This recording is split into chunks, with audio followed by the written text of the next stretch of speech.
देखें, जमीन का जो विवाद है पुराना से पुराना, दादा परदादा की जमीन हो या जो भी जमीन हो, जमीन के विवाद के लिए आपको एक काम जरूर करना चाहिए, और वो कौन सा है, यानी प्रक्रिया जिसको करने से आपका जमीन का विवाद खत्म हो जाएगा।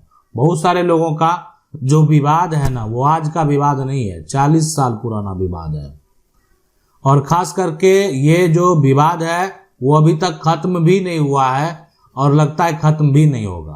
तो ऐसी सिचुएशन में क्या कर सकते हैं? देखें, अगर आप जो वर्तमान में नई पीढ़ी है उनके लिए अगर बात करें, उनको क्या करना पड़ सकता है, यानी उनके पूर्वज की, यानी दो दादा परदादा हैं, दादा परदादा, उनका जो जमीन विवाद बहुत पहले से चलता आया उसको खत्म करना है। तो क्या क्या प्रक्रिया से गुजरना पड़ेगा और उस प्रक्रिया में क्या करना होगा? जैसे संपत्ति की श्रेणी को पहचाने, तो आखिर कैसे, यानी ये कैसे पहचानेंगे और उससे संबंधित आपको क्या क्या कार्य करने पड़ सकते हैं? क्या जो है ये विवाद कोर्ट से खत्म होगा? क्या विवाद आप खुद से खत्म कर सकते हैं? तो देखें, सबसे पहला काम यानी संपत्ति की जो श्रेणी है, जिस जमीन को लेकर आपका विवाद है, इसको पहचानना है कि आखिर ये जमीन जो है ये पैतृक जमीन की बात हो रही है या यहाँ पर स्वअर्जित जमीन है। ये तो ये आपके ऊपर डिपेंड करता है कि आखिर ये जमीन कौन सा है। अब अगर बात करें सबसे पहले कि पैतृक हो तो उसके लिए नियम कानून अलग होते हैं, स्वअर्जित संपत्ति हो उसके लिए नियम कानून अलग होते हैं। पैतृक जो है यानी ये संपत्ति आपका हो गया कौन सा, जो कि आपका पिता दादा हो गया या परदादा है ना, उनसे ये संपत्ति जो चली आ रही है पैतृक संपत्ति है। इसका जो है आपका जमीन का खतियान भी बना होगा, खतियान में ये सारा संपत्ति दर्ज होगा। स्वार्जित संपत्ति वो हो गया कि मान लेते हैं परिवार का कोई सदस्य है, संपत्ति को खरीदा, जमीन को खरीदा है, तो जमीन का जो है उनके पास केवाला है, तो ये एक स्वार्जित संपत्ति है। तो ये पहचानना बेहद जरूरी है। इसलिए देखें, नहीं पहचानेंगे ना तो फिर जो अधिकार है वो अलग अलग है। पैतृक संपत्ति का अधिकार अलग, स्वार्जित संपत्ति का अधिकार अलग। दूसरा कि एक बार ये तो पहचान लिए श्रेणी को, तो आप उसके बाद आखिरकार आपको क्या देखना है कि आखिरकार इसमें कौन कौन हकदार है, यानी परिवार में जो है ना हिस्सा लेने वाला कौन कौन जो लोग हैं जिनको हिस्सा मिलता है। तो एक तो आपको पता है कि बेटा को तो हिस्सा मिलता ही है, बेटा को कोई हिस्सा देने से पहले भी था, लेकिन अब क्या है बेटी को भी है। इसके अलावा क्या, एक माँ को भी शेयर है, माँ को भी हक है, ठीक है, माँ को भी हक है। यानी उसके बाद जो पत्नी है, यानी उनकी जिनका संपत्ति है उनकी पत्नी, जब वो व्यक्ति नहीं है उसका बेटा हक ले रहा है तो उसका पत्नी भी हक यहाँ पर जो है वो प्राप्त करेगी। तो ये सभी लोग जो है ना हिस्सा लेने वाले, हक लेने वाले हैं, हकदार हैं, और इनको आप बाहर नहीं कर पाएंगे। इसलिए कि ये जो संपत्ति एक व्यक्ति का संपत्ति है, वो व्यक्ति अब नहीं है, तो ये सभी लोग हकदार बन जाएंगे, बेटा, बेटी, माँ और पत्नी। अब है कि इसके बाद यहाँ पर अगर देखा जाए क्या कोई वसीयत, विल, ये जो है हस्तांतरण जो है यहाँ पर तरन है, तो वसीयत देखें अगर रहेगा, सबसे पहले वसीयत की अगर बात हो रही है ना, वसीयत मिल गया तो वसीयत में मान लेते हैं पत्नी को जमीन व्यक्ति लिख कर चला गया, जो है जमीन वो पत्नी को लिख दिया, तो वैसे सिचुएशन विवाद का कारण है कि यहाँ पत्नी को लिख दिया है, या कह सकते हैं कि बेटा को लिख दिया है तो बेटी यहाँ पर विवाद खड़ा कर रही है। बहुत सारे कारण, दो बेटा है, एक बेटा को कोई व्यक्ति जमीन वसीयत कर दिया तो उसके लिए विवाद जो है शुरू है। तो यहाँ पर वसीयत जो है आपको जांच लेना है सही वसीयत है कि नहीं है, यानी वसीयत में आखिर कौन गवाह बने हुए हैं, उसका जो यहाँ पर वसीयत है उसका रजिस्ट्रेशन जो है उसको जांच लें। तो आखिरकार ये देखना है ना यहाँ पर कि वैध वसीयत है कि नहीं, वैध वसीयत, ठीक है। तो ये सारा जो है ना आपको कर लेना, ये सारा कुछ जो है प्रक्रिया आपको कर लेना।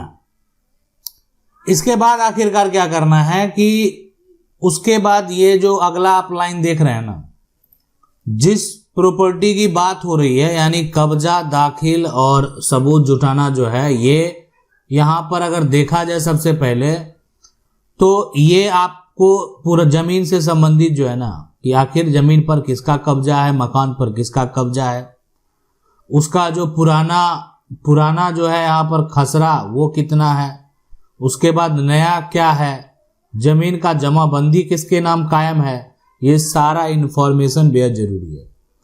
अब पिता से अपने नाम पर लेना चाहते हैं तो एक सबसे महत्वपूर्ण दस्तावेज है, वो है यहाँ पर जो पिता का यहाँ पर मृत्यु प्रमाण पत्र बेहद जरूरी है, ये तो देना ही होगा।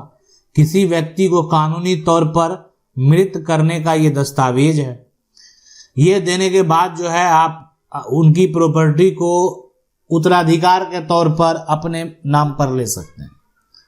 तो इसलिए बिना सोचे समझे आपको तो ये बना कर रखना चाहिए।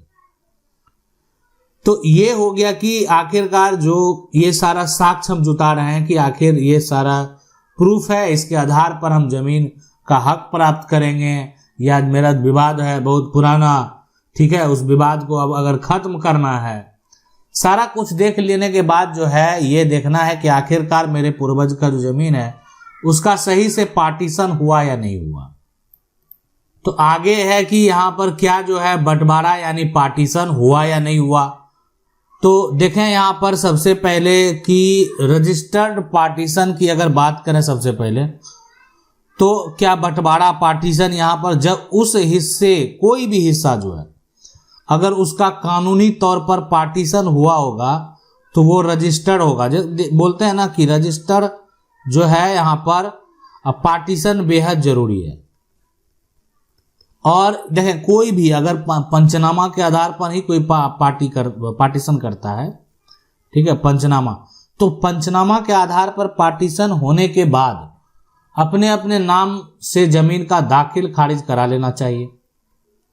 दाखिल खारिज हो गया, पंचनामा के आधार पर दाखिल खारिज और पंचनामा के आधार पर दखल। तो इससे ये होता है ना कि जो पंचनामा है उसी के आधार पर लोग कायम है, बाकी अब जो बात किया जा रहा है वो एक विवाद को बढ़ावा देने के लिए, यानी जो कि अगर बात करें तो उस तरह की बातों में कोई भी सत्यता नहीं है। अब यह सभी केस तो हो गया कि जहां पर विवाद कम है, अभी सभी लोग हिस्सा लेने वाले थे, कोई वसीयत से दावा करने वाले थे, तो इन लोगों के पास ये समस्या था।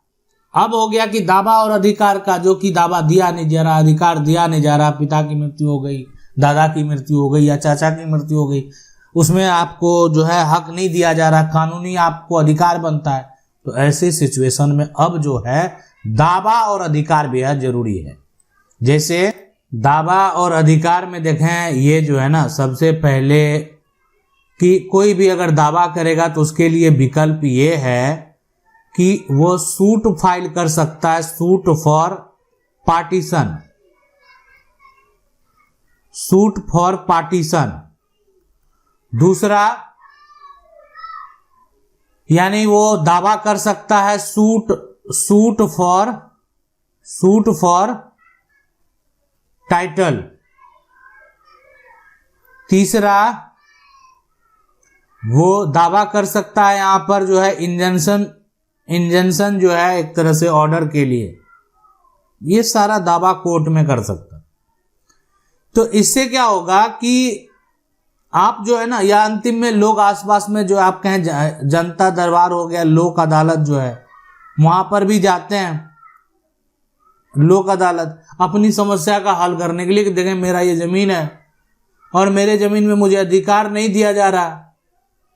तो ये बेहद जरूरी है, यानी अपने अधिकार को प्राप्त करने के लिए।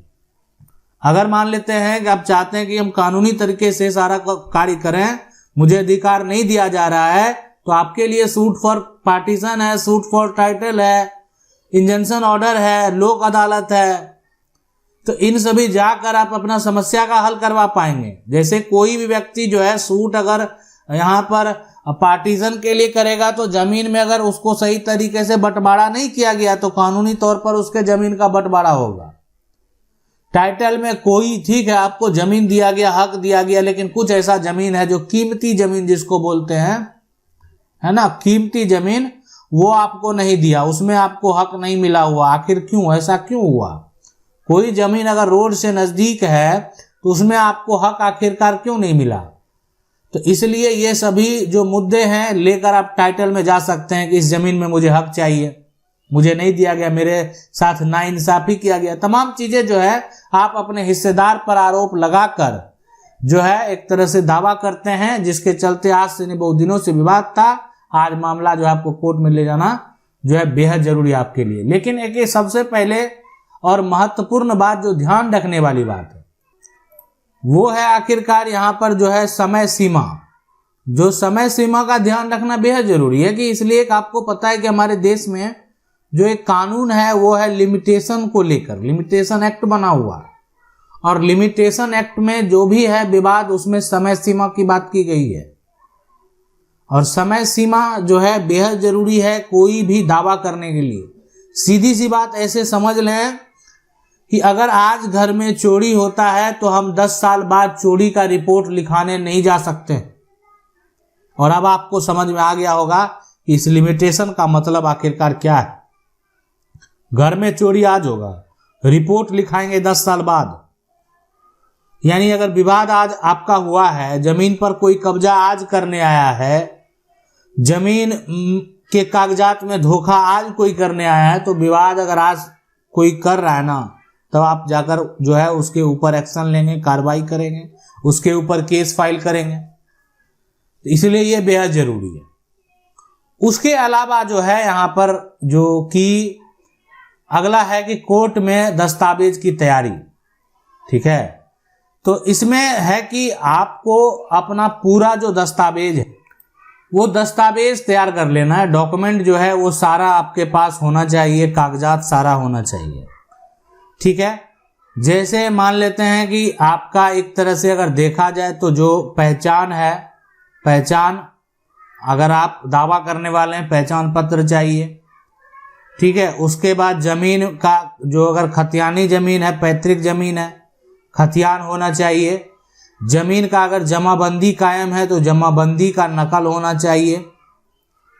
अगर आपके पास कोई वसीयत है तो वसीयत का यहाँ पर कॉपी जो है वो चाहिए।